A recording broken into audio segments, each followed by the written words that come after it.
घना जंगल था। पेड़ों की शाखाएं आपस में उलझी हुई, सूरज की किरणें भी डरते डरते जमीन तक पहुंचती थी। उस जंगल को गांव वाले भयानक वन कहते थे।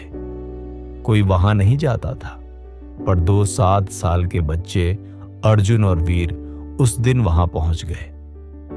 कहानी की शुरुआत तब होती है जब अर्जुन का पैर एक दलदल में फिसल गया। वीर, बचाओ! अर्जुन चीखा। वीर ने देखा, अर्जुन की टांगें धीरे धीरे कीचड़ में धंस रही थी। उसके चेहरे पर डर साफ झलक रहा था, लेकिन वीर भागा नहीं। वह जानता था कि यही वक्त था जब दोस्ती का असली मतलब साबित करना था। उसने पास की एक मजबूत डाली उठाई और अर्जुन की तरफ बढ़ाया। पकड़ इसे, मैं खींच लूंगा। अर्जुन ने डरते हुए डाली को पकड़ा और वीर ने पूरी ताकत लगाकर उसे खींच लिया। कुछ पलों की जद्दोजहद के बाद अर्जुन दलदल से बाहर था, मगर कीचड़ से सना हुआ, कांपता हुआ। शुक्रिया वीर, अर्जुन ने आंसू भरी आंखों से कहा। हम दोस्त हैं और दोस्त कभी साथ नहीं छोड़ते, वीर बोला। अर्जुन और वीर गांव के किनारे एक पेड़ के नीचे बैठे थे।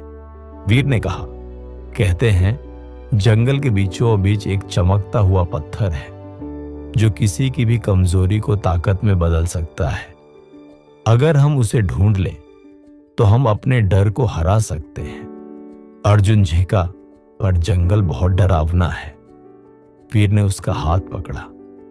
हम डर को जीतेंगे साथ में। और फिर दोनों जंगल की गहराइयों में निकल पड़े, एक ऐसी यात्रा पर जो उनकी सोच से कहीं ज्यादा कठिन होने वाली थी। जैसे जैसे दोनों लड़के जंगल में आगे बढ़े, रास्ता और डरावना होता गया। अजीब सी आवाजें, घने पेड़ और कभी कभी झाड़ियों में कुछ चलता हुआ दिखाई देता, पर दोनों एक दूसरे का हाथ पकड़कर बढ़ते रहे। रात होते होते वे एक झरने के पास पहुंचे। वहां एक बूढ़ा आदमी बैठा था जिसके हाथ में लकड़ी की छड़ी थी। तुम दोनों यहां क्या कर रहे हो? बूढ़े ने पूछा। वीर ने जवाब दिया, हम उस चमकते पत्थर को ढूंढने आए हैं जो डर को ताकत में बदल देता है। बूढ़ा मुस्कुराया। उस तक पहुंचने के लिए तुम्हें अपने सबसे बड़े डर का सामना करना होगा। क्या तुम तैयार हो? दोनों ने सिर हिलाया। फिर एक जगह उन्हें एक घायल हिरण मिला।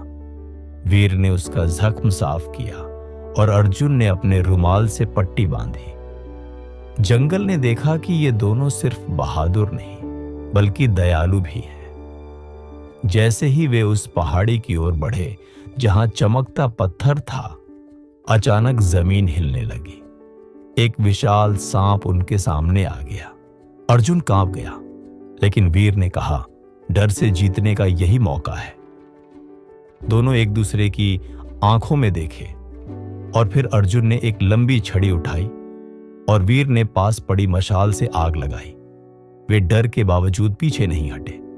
सांप ने उन्हें घूरा, लेकिन जैसे ही उसने देखा कि बच्चे डरे नहीं, वह पीछे हट गया और जंगल में गायब हो गया। जब वे पहाड़ी पर पहुंचे, वहां एक नीले रंग का चमकता पत्थर रखा था। जैसे ही उन्होंने उसे छुआ, उनके मन में एक अजीब सी गर्मी फैल गई। डर जैसे पिघल गया। उनके भीतर एक नई शक्ति थी, स्वयं पर विश्वास की शक्ति। अब जंगल डरावना नहीं लग रहा था। रास्ता साफ था, पक्षी गा रहे थे और हवा में हल्की सी खुशबू थी। बूढ़ा आदमी फिर मिला और बोला, तुमने अपने डर को हरा दिया। अब तुम सिर्फ बहादुर नहीं, समझदार भी हो। वीर और अर्जुन मुस्कुराते हुए गांव लौटे। गांव में सभी लोग हैरान थे। इतने छोटे बच्चे जंगल से जिंदा वापस। लेकिन सिर्फ जिंदा नहीं, अब वे अंदर से भी मजबूत हो चुके थे। अर्जुन ने अपने दोस्तों से कहा, डर हर किसी को लगता है, लेकिन अगर तुम अपने दोस्त का साथ न छोड़ो और खुद पर विश्वास रखो तो तुम कुछ भी कर सकते हो।